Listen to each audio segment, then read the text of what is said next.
Good morning students, welcome to Krishna institute online classes. Students, आज हम अपना इंश्योरेंस चैप्टर का एक न्यू टॉपिक करने जा रहे हैं, जिसमें मैं आपको मेनली डिफरेंस क्लियर करूंगी कि इंश्योरेंस एंड एश्योरेंस में क्या डिफरेंस है। ठीक है, इन दोनों टर्म्स का मीनिंग और इन दोनों टर्म्स का डिफरेंस वो आज हमें क्लियर करना है। ओके, तो सबसे पहले स्टूडेंट आप देखें एश्योरेंस क्या है।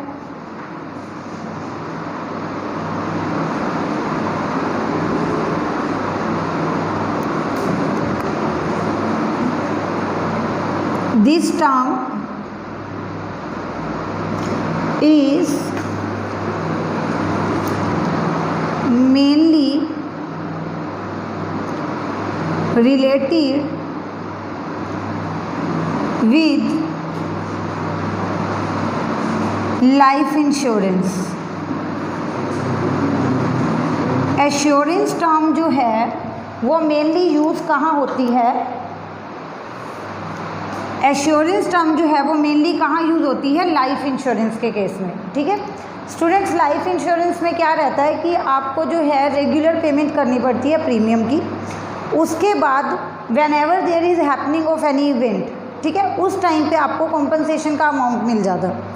अभी हैपनिंग ऑफ इवेंट क्या है? Happening of event life insurance के केस में दो तरह से हो सकता है। लाइक फर्स्ट इज़ डेथ, कि अगर डेथ होती है इंश्योर्ड की तो उसका जो भी नॉमिनी होगा, उसका जो भी सक्सेसर होगा वो पेमेंट लेगा। ठीक है, और अगर उसकी डेथ नहीं होती तो एक पर्टिकुलर टाइम पीरियड के बाद उसको पेमेंट मिल जाती है। ठीक है, तो दैट मीन्स कि लाइफ इंश्योरेंस के अंदर there is assurance of getting compensation amount.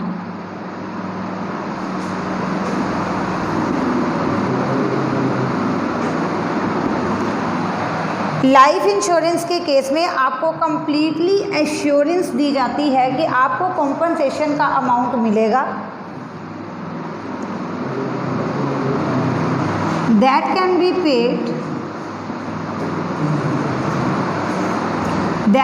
Paid to insured himself. ठीक है, that can be paid to insured or that can be paid to successor of insured in case of his death।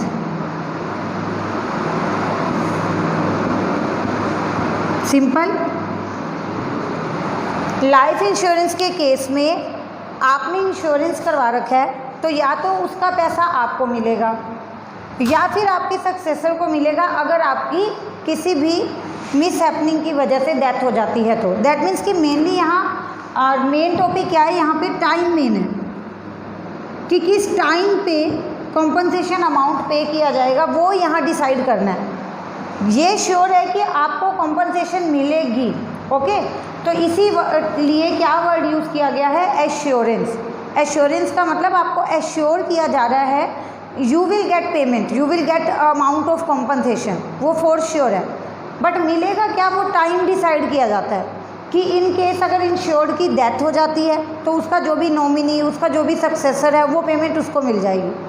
उसकी death नहीं हुई, ठीक है, तो और उससे पहले ही उसका जो पॉलिसी का टाइम पीरियड था वो पूरा हो गया, तो वो पेमेंट किसको मिल जाएगी? उसको खुद को मिल जाएगी उस टाइम पीरियड के बाद। ठीक है, आपने 10 साल के लिए पॉलिसी ली थी, आपने 20 साल के लिए पॉलिसी ली थी, तो जितने टाइम पीरियड के लिए आपकी पॉलिसी थी उतने टाइम पीरियड में अगर किसी को कुछ होता है तो उसके सक्सेसर को, अगर उसको कुछ नहीं होता तो उस टाइम पीरियड के बाद कॉम्पनसेशन अमाउंट पे कर दिया जाएगा। ओके, उसी तरह एक और टर्म है यहाँ पर इंश्योरेंस। आप ये स्क्रीनशॉट ले लें इसका, या वीडियो को पॉज करके एक बार इसे राइट डाउन कर लें। ठीक है, या फिर मैं यहाँ लिख देती हूँ आपके लिए कि इंश्योरेंस क्या है। ये जो टर्म है, this term is mainly related with fire insurance. ये जो टर्म है वो मेनली फायर इंश्योरेंस से रिलेट करती है, ठीक है। अभी फायर इंश्योरेंस से रिलेट करती है तो यहाँ पे क्या होगा, यहाँ पे आपको कॉम्पनसेशन अमाउंट पे करने की कोई एश्योरेंस नहीं है। एश्योरेंस नहीं है मीन्स कि ऐसा नहीं है कि आपको कॉम्पनसेशन अमाउंट दिया ही जाएगा, नहीं। अगर तो इंसिडेंट होता है, मतलब जिस भी रीज़न के लिए या जिस भी लॉस से बचने के लिए आपने इंश्योरेंस करवाया है, अगर वो रीज़न होता है, अगर वो इवेंट हैपनिंग होती है तो आपको कॉम्पनसेशन अमाउंट मिलेगा। अगर वैसा कुछ होता नहीं तो आपको अमाउंट भी नहीं मिलेगा, ठीक है। लाइक फायर इंश्योरेंस है, आपने अपने स्टॉक का इंश्योरेंस करवाया है अगेंस्ट फायर, आग लग जाती है, आपका माल जल जाता है, नुकसान हो जाता है आपको, ठीक है, तो आपको कॉम्पनसेशन अमाउंट मिलेगा। लेकिन अगर आग नहीं लगती तो फिर आपको कोई भी कॉम्पनसेशन अमाउंट नहीं मिलेगा, आपको कुछ भी नहीं मिलेगा, ओके। तो दैट मीन्स कि यहाँ कोई एश्योरेंस नहीं है कि पैसा मिलना ही मिलना है। यहाँ पे कॉम्पनसेशन अमाउंट कब पे किया जाएगा, अगर इवेंट हैपनिंग हो रही है, ठीक है, अगर आग लग रही है तो। अब लाइफ इंश्योरेंस से आप इसको डिफ्रेंशिएट खुद कर सकते हो कि लाइफ इंश्योरेंस का पैसा आपको मिल रहा था, ऐसा नहीं है कि मरोगे तो ही पैसा मिलेगा, नहीं। अगर हम मतलब फॉर्चुनेटली अगर हम जिंदा रह जाते हैं तो वो पैसा हमें मिलेगा, हम अपने फ्यूचर के लिए उसको यूज़ कर सकते हैं, ठीक है। लेकिन अगर डेथ हो जाती है तो सक्सेसर को, नॉमिनी को मिल जाता है। फायर इंश्योरेंस में क्या है, नुकसान होना ज़रूरी है, अगर नुकसान होगा तो ही कॉम्पनसेशन का अमाउंट मिलेगा, नुकसान नहीं होता तो आपको कुछ भी नहीं मिलेगा, okay. So this term is mainly related with fire insurance. In this case insured will gate compensation amount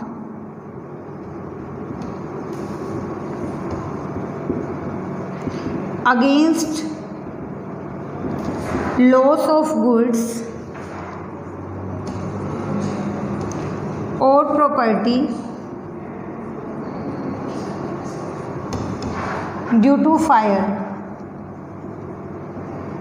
simply लिख दिया मैंने यहाँ पे कि यहाँ पर इंश्योर्ड पर्सन जो है उसको कॉम्पनसेशन अमाउंट मिलेगा, but against the loss of goods और प्रॉपर्टी ड्यू टू फायर। लेकिन सिर्फ आग लगने की वजह से जो लॉस होगा उसी के लिए आपको कॉम्पनसेशन मिलेगी, okay. In no other case you will get any payment, other किसी केस में आपको कोई पेमेंट नहीं मिल रही। So both these terms are clear to you. मैंने आपको दो टर्म्स बताई, एक थी एश्योरेंस, एक थी इंश्योरेंस। एश्योरेंस मैंने आपको बताया कि ये जो टर्म है वो लाइफ इंश्योरेंस से जुड़ी हुई है। यहाँ पे आपको कंप्लीट 100% इंश्योरेंस है कि जो भी whatever amount you are paying in the form of premium you will get, okay, after the expiry of particular time period, और otherwise your successor will get this amount after your death. यहाँ आपको complete assurance, पूरी तसल्ली दी जा रही है कि अगर तो टाइम पीरियड एक्सपायर हो जाता है तो उसके बाद ये सारी पेमेंट हम आपको दे देंगे, जो भी सम एश्योर्ड है, जो भी पॉलिसी अमाउंट है वो हम आपको दे देंगे। या फिर अगर किसी रीज़न से आप नहीं रहे तो आपकी फैमिली को, आपके सक्सेसर को, आपके नॉमिनी को हम वो पेमेंट दे देंगे। इस बात की हमें तसल्ली दी जाती है लाइफ इंश्योरेंस में। बट दूसरी ओर बात करें इंश्योरेंस की, तो इंश्योरेंस में क्या रहता है कि नो डाउट आपको अमाउंट मिलेगा, लॉस के अगेंस्ट, जितना भी आपका लॉस हुआ है उसके अगेंस्ट आपको कॉम्पनसेशन अमाउंट मिलेगा। But the main thing is that कि लॉस होगा तो मिलेगा, लॉस नहीं होगा तो आपको कुछ नहीं मिलेगा। ऐसा नहीं है कि जो प्रीमियम्स मैंने पे किए थे वो मेरी अब सेविंग हो गई और एक पर्टिकुलर टाइम के बाद वो मुझे वापस मिल जाएगी। नो, आपको कुछ भी नहीं मिलेगा अगर लॉस नहीं होता तो। बस ये है कि सेफ जोन में रहने के लिए आपको इंश्योरेंस करवाना पड़ता है, ओके। तो अभी इसकी एक डिफरेंस टेबल मैंने यहाँ बना के रखी है, वो देखेंगे आप। ये मैं जल्दी से आपको बता देती हूँ।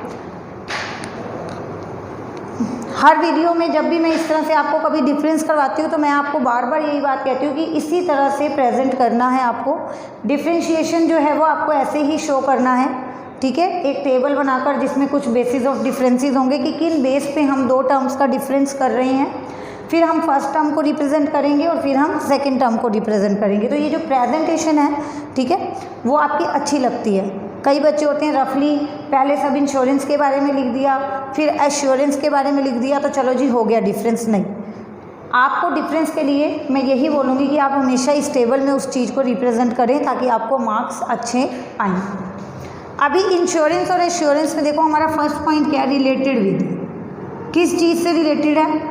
तो जैसे कि मैंने आपको बताया कि जो इंश्योरेंस होता है वो रिलेटेड है, insurance is related with fire, और एक मरीन इंश्योरेंस होता है। इस तरह के इंश्योरेंसेस के लिए इंश्योरेंस वर्ड यूज़ किया जाता है, और भी कुछ हो सकते हैं इसके अंदर, ऐसा नहीं है कि इतने ही आएंगे। उसी तरह एश्योरेंस वर्ड जो है, ये जो टर्म है ये रिलेट करती है with life insurance. Life insurance के केस में क्या होता है, हमें कंप्लीट एश्योरेंस दी जाती है कि कॉम्पनसेशन अमाउंट मिलेगा। अब बात करते हैं पेमेंट ऑफ कॉम्पनसेशन। आपको कॉम्पनसेशन अमाउंट कब पे किया जाता है, ठीक है। तो यहाँ पर insured will gate compensation on the happening of an event. किसी भी इवेंट की हैपनिंग पे, लाइक फायर इंश्योरेंस करवाया है तो आग लगने पर आपको कंपनसेशन अमाउंट पे किया जाता है, बट यहाँ पे insured will get payment whether there is happening of event और नोट। हैपनिंग ऑफ इवेंट हो चाहे ना हो, आपको पेमेंट मिलेगी, ठीक है। लाइफ इंश्योरेंस के केस में डेथ होगी तो भी पेमेंट मिलेगी, नहीं होगी तो भी पेमेंट मिलेगी, डिपेंड ऑन द टाइम कि कब मिलेगी। नेचर ऑफ रिस्क देखो, यहाँ पर नेचर ऑफ रिस्क जो है वो अनसर्टेन की बात की गई है। यहाँ पे अनसर्टेनिटी थी, आग लग भी सकती है और नहीं भी लग सकती, तो अभी आपको सोच समझ के इंश्योरेंस करवाना है। बट यहाँ पर जो नेचर ऑफ रिस्क है दैट इज़ सर्टेन, क्योंकि मरना तो हमें एक दिन है ही। डेथ इज सर्टेन कि जिस भी पर्सन की का बर्थ हुआ है उसकी किसी न किसी दिन डेथ ज़रूर होगी, जिसके लिए एडवांस में वो प्रेजेंट में अपनी तैयारी शुरू कर देते हैं कि कल को किसी रीज़न से हम ना रहें तो हमारी फैमिली को फाइनेंशियल बर्डन ना हो, ठीक है। पर्सन की कमी कोई पूरी नहीं कर सकता, बट एटलीस्ट वो इतना सोचते हैं अपनी फैमिली के लिए कि मेरी जो फैमिली है वो मेरे बाद फाइनेंशियली साउंड रहे, ठीक है। उनको इस तरह से फाइनेंशियली कोई प्रॉब्लम ना हो, जिस वजह से क्या करवाया जाता है, लाइफ इंश्योरेंस, और उसमें आपको एश्योरेंस दी जाती है कि आपको या आपकी फैमिली को कॉम्पनसेशन अमाउंट मिलेगा। तो ये सर्टेनिटी है यहाँ रिस्क की। Conditions to claim compensation. Compensation को आप कब क्लेम कर सकते हो, ठीक है। इंश्योरेंस और एश्योरेंस दोनों ही टर्म्स में आपको ये बताना है, दोनों ही केसेस में, कि आप कॉम्पनसेशन को क्लेम कब करोगे, ठीक है। तो यहाँ पर insured must suffer from loss. यहाँ पर इंश्योर्ड को लॉस होना ज़रूरी है, वहाँ पर आपको लॉस होगा तो ही आपको पैसा मिलेगा, नहीं तो नहीं मिलेगा। तो that is the condition to claim compensation. क्या कंडीशन है कि आप कंपनसेशन क्लेम कर सकते हो? कंडीशन ये है कि आपको लॉस होना चाहिए, लॉस नहीं है तो कंपनसेशन भी नहीं मिलेगी। बट कंडीशन यहाँ पे ऐसी कोई कंडीशन नहीं है। देयर में और मे नॉट बी, देयर में और may not be happening of event. Event की हैपनिंग और होना या ना होना दोनों ही केसेस पॉसिबल है। दैट मीन्स कि यहाँ पे मैं बाहर लिख रही हूँ, आप इसको देख लें। Insured need not to suffer loss. यहाँ पे ज़रूरी नहीं है कि इंश्योर्ड को लॉस हो, अगर उसको लॉस नहीं भी होगा, अगर उसकी डेथ नहीं भी होगी तो भी उसको एक पर्टिकुलर टाइम पीरियड के बाद पेमेंट मिल जाएगी। ओके। सो आज का जो हमारा टॉपिक था वो बहुत ही सिंपल था एंड शॉर्ट भी था, बट ऑलमोस्ट इंश्योरेंस वाला चैप्टर होने वाला है, तो मैंने ये छोटा सा टॉपिक लिया है so that you will get time to revise the earlier done topics. Okay, तो हमने जो 2 मेन टॉपिक्स लिए हैं वो हैं इंश्योरेंस और एश्योरेंस। ज़्यादा कोई टेक्निकल पॉइंट नहीं है, मैं अपने वर्ड्स में आपको बता देती हूँ कि एश्योरेंस लाइफ इंश्योरेंस के केस में दी जाती है, पूरी तरह से 100% तसल्ली आपको दी जाती है कि आप जो प्रीमियम्स पे कर रहे हो वो कहीं नहीं जाएंगे, वो पैसा नहीं डूबेगा, आपको या आपके नॉमिनी या सक्सेसर को एक टाइम आने के बाद वो पैसा दे दिया जाएगा। जबकि इंश्योरेंस होता है फायर इंश्योरेंस या फिर marine insurance you can say, वहाँ उन केसेस में इंश्योरेंस में ये वर्ड यूज़ होता है जहाँ अगर आपका लॉस होता है due to these reason like fire, तो आपको पेमेंट मिलती है, अदरवाइज़ आपको पेमेंट नहीं मिलती। बट कई इंडस्ट्रियलिस्ट होते हैं, कई बिजनेसमैन होते हैं जो सेफ जोन में रहने के लिए इंश्योरेंस करवाते हैं कि कल को अगर लॉस हुआ तो हमें पैसा मिल जाएगा, हमें हमारा क्लेम मिल जाएगा। फिर मैंने यहाँ पर एक टेबल बनाई जिसमें मैंने रिप्रेजेंट किया इसके डिफरेंस को। Related with this term is related with fire insurance and marine insurance, however assurance is related with life insurance. Payment of compensation, यहाँ पर इंश्योर्ड को पेमेंट मिलती है on the happening of event, event होना ज़रूरी है। आग, फायर इंश्योरेंस करवाया है तो आग लगनी ज़रूरी है तभी क्लेम मिलेगा, बट यहाँ पर happening of event there may be और मे नॉट बी, कुछ भी हो सकता है, ठीक है। नेचर ऑफ रिस्क है यहाँ पर अनसर्टेनिटी है, आग लगेगी या नहीं लगेगी, तो ये अनसर्टेनिटी वाला फैक्टर हमेशा रहता है इंश्योरेंस के केस में। बट एश्योरेंस में देयर इज सर्टेनिटी कि रिस्क राइज होगा, आज नहीं तो कल होगा, कुछ सालों बाद होगा, बट मरना तो है ही, रिस्क तो है ही एक। कंडीशंस टू क्लेम कॉम्पनसेशन, यहाँ पे इंश्योर्ड को कुछ पर्सनली लॉस होना चाहिए तो ही उसको कॉम्पनसेशन अमाउंट मिलेगा, बट यहाँ पे लॉस हो भी सकता है और नहीं भी। So this topic is cover, काफ़ी इजी और शॉर्ट टॉपिक था आज हमारा ये लास्ट टॉपिक्स के कंपैरिजन में, but today you will get time कि आप जो पहले मैंने टॉपिक करवाए हैं उन सबको आज रिवाइज़ कर लें। इंश्योरेंस रिवाइज़ कर लें आप, उसकी कैरेक्टरिस्टिक्स रिवाइज़ कर लें, उसकी इंपॉर्टेंस की इंश्योरेंस करवाना क्यों ज़रूरी है, प्रोटेक्शन पर्पज़ से, सेविंग्स को एक्यूमुलेट करने के लिए या इन्वेस्टमेंट पर्पस से, so many reasons can be there. तो इंश्योरेंस करवाना क्यों ज़रूरी है, सम ऑफ द प्रिंसिपल्स जो मैंने आपको बताए थे अपनी लास्ट वीडियो में, ठीक है। Principle of indemnity, principle of contribution और subrogation, so many principles also were there, वो आप रिवाइज़ कर लें एंड उन सभी टॉपिक्स के बाद आप रिवाइज़ कर लें आज का टॉपिक कि इंश्योरेंस और एश्योरेंस में क्या डिफरेंस है। कोई 1-2 छोटे टॉपिक अगर इस चैप्टर में रह गए हैं स्टूडेंट्स तो मैं वो अपनी नेक्स्ट वीडियो में अच्छे से कवर करवा दूंगी, प्लस आपको कंप्लीट चैप्टर भी रिवाइज़ करवा दूंगी। ओके, तब तक आप अपने भी आप पर इसको रिवाइज़ कीजिए। Thank you so much.